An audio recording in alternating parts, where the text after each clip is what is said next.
This channel does not promote any violent, harmful, or illegal activities. All content provided by this channel is meant for an educational purpose only.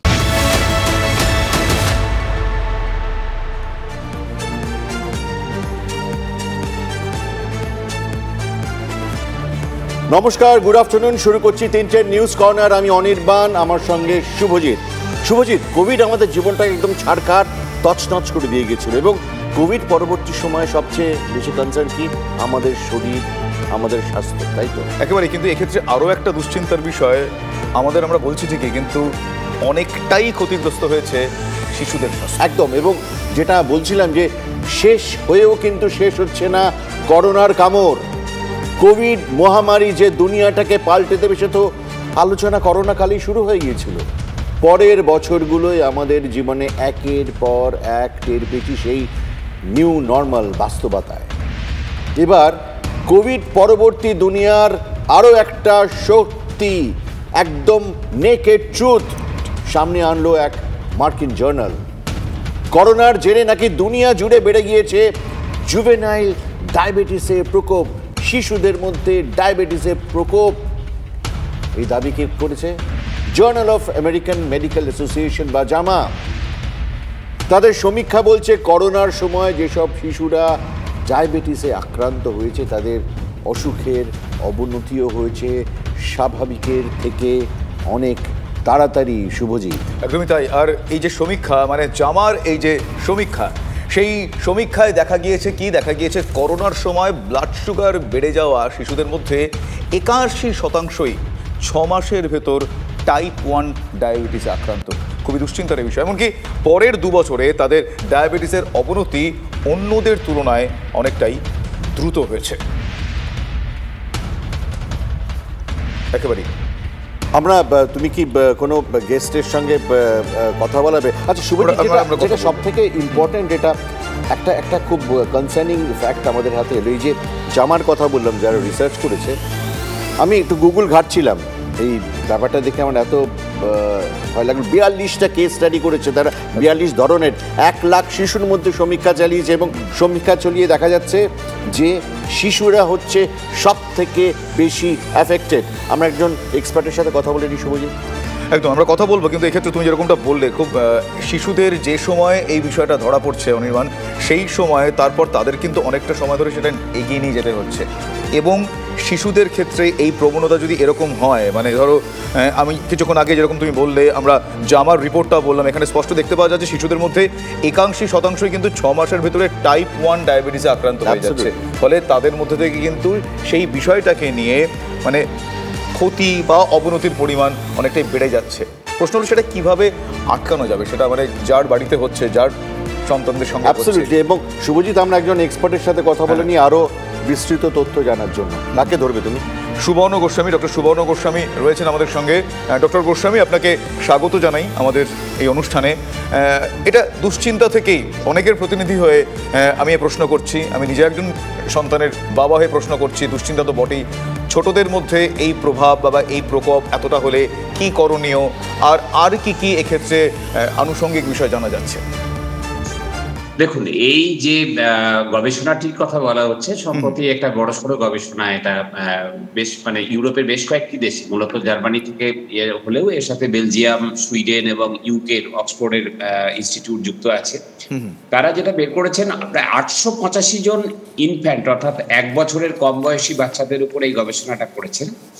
এবং এই যে ডায়াবেটিসটার কথা বলা হচ্ছে, এটাকে আমরা বলি ইনসুলিন ডিপেন্ডেন্ট ডায়াবেটিস মেলাইটাস। আচ্ছা। এবং এটা শুরু হলে বাচ্চাদের বারবার ঘন ঘন তৃষ্ণা পায়, খিদে পায় এবং বারবার প্রস্রাবের বেগ পায় তাদের। এছাড়াও হচ্ছে যে তারা ক্লান্ত হয়ে পড়ে, বাচ্চা খেলছে না ঠিক মতো, সারাক্ষণ লেথার্জিক হয়ে থাকছে এবং তাদের দৃষ্টিটাও ঠিক, মানে ব্লাড বিছানা, এটা সবচেয়ে ঝাপসা দেখছে, এরকম একটা ব্যাপার হয়, রেটিনাটা এফেক্টেড হয়। ফলে যেটা হচ্ছে, এই ধরনের সিমটমগুলো দেখলেই খুব তাড়াতাড়ি চিকিৎসকের কাছে যেতে হবে, কারণ এতে যা দেখা গেল যে কোভিড-19 আক্রান্ত যারা হয়েছে, এই হচ্ছে যে এটা কিন্তু ইনফ্যান্টসদের মধ্যে দেখেছে 2020 থেকে 2023, অর্থাৎ হচ্ছে 1 বছরের মধ্যে। সুতরাং যেটা হচ্ছে খুব বড় বাচ্চাদের মধ্যে যে দেখেছে যে যাদের কোভিড হয়েছিল, এখন তাদের বেশি বয়স তাদের ক্ষেত্রে না, ইনফ্যান্টসদের ক্ষেত্রে দেখা গেছে। তবে ইনফ্যান্টসদের ক্ষেত্রে যেহেতু দেখা গেছে, একটু বড় বাচ্চাদের ক্ষেত্রেও এটা দেখা যাবে, এটা ধরে নেওয়া যায়। ডক্টর গোস্বামী, আরেকজন বাবা হিসেবে আমি বলছি, যদি আমার সন্তান জুভেনাইল নয়, অনেকেই যারা প্রোগ্রাম দেখছেন তারা আজকে একটা শিশুর বাবা বা মা। তো এই যে ধরুন বললেন ট্রেন্ডটা, এটা আপনি কতগুলো ইন্ডিকেশন দিলেন যে বোঝার মতন। আপনার কি মনে হয় যে এই ধরনের বাচ্চাদের বা নর্মাল বাচ্চা যে আজকে তাকে আমি ডায়াবেটিস হয়েছে কি হয়নি আমি জানি না, কোনো স্ক্রিনিং কি করানোর দরকার আছে post diabetic post Covid period? দরকার আছে। এবং একটা সুখবর দিই আপনাদের, আমাদের রাজ্যে এটা পিজি হাসপাতালের যে এন্ডোক্রিনোলজি ডিপার্টমেন্ট আছে, তার যে হচ্ছে যে একজন প্রফেসরের হচ্ছে যে নেতৃত্বাধীন একটা প্রজেক্ট আমাদের রাজ্যে চলছে, যেখানে 16টা জেলায়, ইতিমধ্যে সবগুলো জেলায় চালু হয়নি, 16টা জেলায় চালু হয়ে গেছে, যে মেডিকেল কলেজ বা জেলা হাসপাতাল যেখানে আছে সেইখানে কিন্তু প্রত্যেকটা একদম এই স্ক্রিনিংটা বাচ্চাদের ক্ষেত্রে চালু হয়ে গেছে। সরকারি ব্যবস্থাপনায় সম্পূর্ণ বিনামূল্যে এই ব্যবস্থাপনা চলছে। এবং এখানে বাচ্চাদের নিয়ে এসে বলা হচ্ছে ইনফ্যান্টস থেকেই হচ্ছে যে যদি এই ধরনের সিমটম থাকে তাদেরকে পেরিফেরি। ধন্যবাদ ডক্টর গোস্বামী আমাদের সঙ্গে থাকার জন্য। শুভজিৎ, এটা অত্যন্ত একটা গুরুত্বপূর্ণ বিষয় যেটা আজকে আমরা হাই তুলে ধরলাম, এবং আমাদের মনে হয় এই বাচ্চাদের বাবা মাদের এই ডাক্তারবাবু যে আমাদের অ্যাডভাইসারিগুলো দিলেন সেগুলো ফলো করা উচিত। ঠিক তাই। সার্ভার সমস্যায় নাজেহাল দেশের আকাশপথে একটা বড় ধাক্কা। তার কারণ প্রযুক্তিগত গোলযোগে মাইক্রোসফট ক্লাউডে পরিষেবা বিঘ্নিত হয়েছে। আমেরিকাতেও বিমান পরিষেবায় ধাক্কা, 4 ঘন্টায় 200টিরও বেশি ফ্লাইট বাতিল করা হয়েছে। ইউরোপের অন্য দেশেও বিমান পরিষেবা ব্যাহত হয়েছে বলে জানা যাচ্ছে। পাশাপাশি নদিয়ার ছবি দেখাবো আপনাদের, দেখিয়েছি সেই ছবি, আবারও বলছি। নদিয়ার কৃষ্ণনগরে তোলা না দেওয়ায় মাছ ব্যবসায়ীকে লক্ষ্য করে গুলি চালানো হলো। আড়হিম করা সেই সিসিটিভি ফুটেজ প্রকাশ্যে চলে এসছে। বন্দুক হাতে মাছ বিক্রেতাকে রাস্তায় ফেলে বেদম মারধর করা হচ্ছে। সেই ছবি TV9 বাংলার হাতে আপনারা দেখেছেন। সেই ছবি এক দুষ্কৃতীকে সঙ্গে নিয়ে হামলা চালায় তিনি টিএমসিপি নেতা বলে জানতে পারা যাচ্ছে, যার নাম কুণাল হালদার। এ ছবি ভাটপাড়াতেও দেখতে পাওয়া গিয়েছে, একটু অন্য ফরম্যাটে। ভাটপাড়ায় তৃণমূল ছাত্রনেতার হাতে বন্দুক। তৃণমূল নেতা শুভাশিস চক্রবর্তী তিনি বন্দুক হাতে ছবি তুলেছেন, ফটোশ্যুট করেছেন, আর সেই ছবি ভাইরাল হয়ে গিয়েছে। প্রকাশ্যে আগ্নেয়াস্ত্র হাতে কিভাবে শাসক নেতারা বা শাসক দলের সঙ্গে সংযোগ থাকা নেতারা ঘুরে বেড়াচ্ছে প্রশ্ন বিস্ময়কর। একাধিক শাসক নেতার সঙ্গে এদের ছবিও পাওয়া গিয়েছে, শুভাশিসেরও ছবি রয়েছে। অন্যদিকে বাংলায় সালিশির লজ্জা, সে লজ্জার ছবি একটার পর একটা দেখতে পাওয়া যাচ্ছে। মালদার হরিশ্চন্দ্রপুরে তৃণমূল পঞ্চায়েত প্রধানের বাড়িতে সালিশি, নির্মম অত্যাচার সেখানে। 4 ভাইকে ধারালো অস্ত্র দিয়ে কোপ মারা হচ্ছে। অভিযোগ ঠিকাদার এবং পরিবারের বিরুদ্ধে।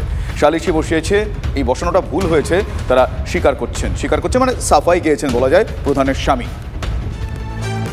এক ছাত্র নেতার কাণ্ড যদি দেখি আমরা, একটু ছবিটা দেখাও, পিসিআরকে অনুরোধ করবে একটু ছবিটা দেখাও, ছাত্র নেতার কাণ্ড। নদিয়ার কৃষ্ণনগরে তোলা না দেওয়ায় মাছ ব্যবসায়ীকে লক্ষ্য করে গুলি চালানোর অভিযোগ। হাড় হিম করা সিসিটিভি ফুটেজ প্রকাশ্যে। বন্দুক হাতে মাছ বিক্রেতাকে রাস্তায় ফেলে বেদম মারের ছবি TV9 বাংলার হাতে। সেই ছবি ব্যবসায়ীকে লক্ষ্য করে পরপর 2 রাউন্ড গুলি, একটি গুলি পায়ে লাগে। আগ্নেয়াস্ত্র সেটা দিয়ে মেরে মাথা ফাটানোর অভিযোগ। শুভজিৎ, একদম সেই ছবি আমরা তো দেখছি। রাস্তায় ঘাটে প্রকাশ্য দিবালোকে পিস্তল নিয়ে অ্যাটাক হচ্ছে, এবং সেখানে কি কারণে এবং কে অ্যাটাক করছেন, যার নাম জানতে পারা যাচ্ছে কুণাল হালদার। কে এই কুণাল হালদার? এই কুণাল হালদার জানতে পারা যাচ্ছে তিনি তৃণমূল কংগ্রেসের একজন নেতা। আমি একদম কনসিয়াসলি তৃণমূল কংগ্রেস নেতা বললাম, তার কারণ তিনি সভাপতি পদে রয়েছেন, জেলা সভাপতি পদে রয়েছেন। শুধু তাই নয়, তিনি যাকে নিয়ে এই কাণ্ড ঘটাচ্ছেন তার নাম ডাকু। সেই ডাকু এলাকায় কুখ্যাত দুষ্কৃতী। কিছুদিন আগেই এই ডাকু জেল থেকে বেরিয়েছে। জেল থেকে বেরোনোর পরেই সঙ্গে সঙ্গে আবারও স্বমহিমায় ফিরে যাওয়া। কোন সাহসে বা কোন আশ্রয় বা প্রশ্রয় থাকলে এই ঘটনা ঘটাতে পারেন, সে প্রশ্নও খুব সহজেই অনুমেয়। এইসব দুষ্কৃতীদের যদি একটু কবিতা শোনানো যেত শুভজিৎ, তাহলে হয়তো মনটা তাদের শান্ত হতো। এবং সব থেকে বড় ব্যাপার জানো তো, আরেকটা দুষ্কৃতির একটা খবর দেবো তোমাদের। এরকম টাইপের দুষ্কৃতি, তার কথা শোনো। সকলেই কবি নয়, কবিতার কথা বলছিলাম, সকলেই কবি নয়, কেউ কেউ কবি। যিনি কবি তার কলম নিঃসৃত যে শব্দ তাতেই ছুঁয়ে যান পাঠকের মন, সবাই জানি। হয়ে ওঠেন পাঠকের আপনজন। আর এখানেই সত্যি হয়ে ওঠে পাওয়ার অফ পোয়েট্রি। এবার সেই কবিতার জোরেই হাড়ে হাড়ে, সেই জোরটা কিন্তু হাড়ে হাড়ে টের পেলাম একটা দারুণ খবরে। এক বিখ্যাত কবির বাড়িতে চুরি করে অনুতাপে ভেঙে পড়ল চোর, ফিরিয়ে দিয়ে গেল এলইডি টিভি সহ চুরি যাওয়া যাবতীয় জিনিস, সঙ্গে ক্ষমা চেয়ে চিঠিও রেখে গেল চোর। ঘটনাটি ঘটল মহারাষ্ট্রের আহমেদনগরে আধুনিক মারাঠি কবি নারায়ণ সুরভের বাড়িতে। দেখুন।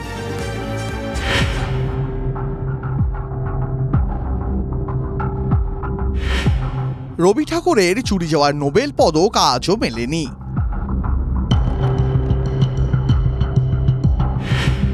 কিন্তু চুরি যাওয়া জিনিস ফেরত পেলেন অন্য এক কবি। তিনি অবশ্য বাংলার নন, মহারাষ্ট্রের।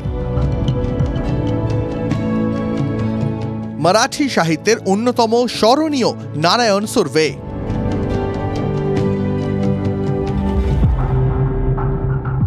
আহমেদনগরের কার্জাত তালুকে তাঁর বাড়িতে থাকেন মেয়ে ও জামাই। কয়েকদিন আগে তাঁদের বাইরে থাকার সুযোগে বাড়িতে চুরি হয়।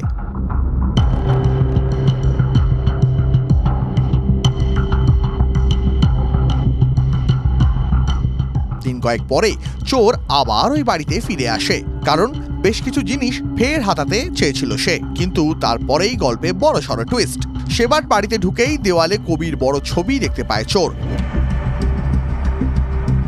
এই বাড়ি কবি নারায়ণ সুরভের। জানার পরেই চুরি যাওয়া যাবতীয় জিনিস ফিরিয়ে দিয়ে যায় সে, সঙ্গে একটি চিঠিও। সেখানেই সে জানায় কবির অধিকাংশ কবিতাই তার পড়া, সব কবিতাই তার খুব পছন্দেরও। সেই কবির বাড়িতে চুরি করে সে অত্যন্ত লজ্জিত। ছোটবেলায় অনাথ হয়ে যাওয়া সুরভে বেড়ে উঠেছিলেন মুম্বাইয়ের রাস্তায় জীবনযুদ্ধ চালিয়ে। তার কবিতাতেও তাই উঠে এসেছে খেটে খাওয়া মানুষের কষ্টের কথা। কলমের জোরেই মারাঠি সাহিত্য জগতে তুমুল জনপ্রিয়তা পেয়েছেন কবি নারায়ণ সুরভে। পেয়েছেন বহু সম্মানও, কিন্তু এবার এক চোরের কাছ থেকেও দুর্লভ সম্মান আদায় করে নিলেন কবি। Bureau report, TV9 Bangla.